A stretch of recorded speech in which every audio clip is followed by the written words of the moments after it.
In our headlines this hour, a suspect in an attempted murder case is out of jail this morning after a shooting last week here in Denver, and the victim says he doesn't feel safe. Nico Francis is the victim we're talking about here. He says he was riding a scooter Friday night on Stout Street near 18th when a passenger in a white SUV began yelling at people on the sidewalk. Francis says that the man confronted him, pulled out a gun, and then drove off. Just a few blocks later, Francis says he encountered that very same man again. This time, though, he says he shot him in the neck. Police say they quickly arrested a suspect who's already out on bond. I don't know why I can feel safe in this city until there's accountability, because there seems to be a trend on just not taking crimes like this very seriously. I mean, I was shot. Somebody tried to shoot me in the face, and within 48 hours later, they're out. Francis says he doesn't know the person who shot him, says he didn't provoke him. The Denver DA's office, meanwhile, says they asked for a $100,000 cash-only bond, but the judge ordered a $75,000 cash bond with a few stipulations, including GPS monitoring. The suspect is due back in court later this month. A man shot by a Denver police officer on Tuesday night has died. The shooting happened on South Quitman Street. That's near West Mississippi and South Tennyson in the Westwood neighborhood. DPD says it started with a report of a man with a gun. Officers spotted him, say that he had a long gun.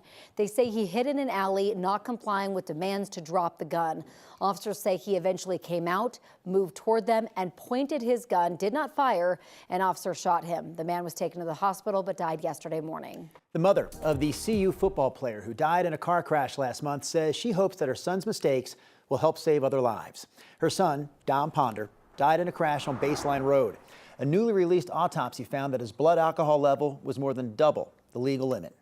Since the crash, his mom, Katrina Hughes, has started a foundation that aims to encourage young people to make safer choices.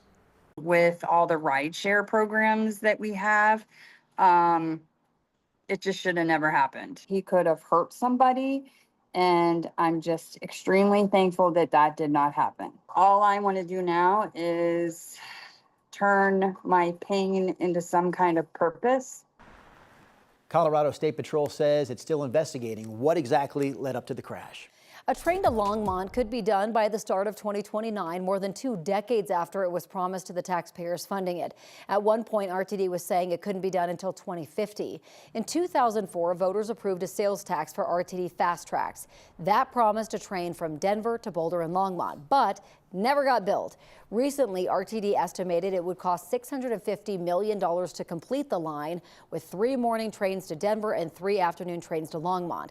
If RTD joins service with the new COCO Front Range passenger rail, the total cost may be half that, $330 million, with RTD paying a portion of it. At those numbers, we have enough existing resources between the state, RTD, and Front Range passenger rail to be able to deliver the service without asking voters for any additional tax revenue. Multiple boards, including RTD and Front Range passenger rail, would still need to approve the joint service agreement later this year for all of that to happen. Getting around parts of Douglas County just got a little bit easier thanks to a new rideshare program for the town of Parker. The rideshare program is called Link on Demand. Corey, you said you saw Link all over the place. It's everywhere. Everywhere these days. And now the door-to-door app-based service is offering free rides to people living in eastern Douglas County.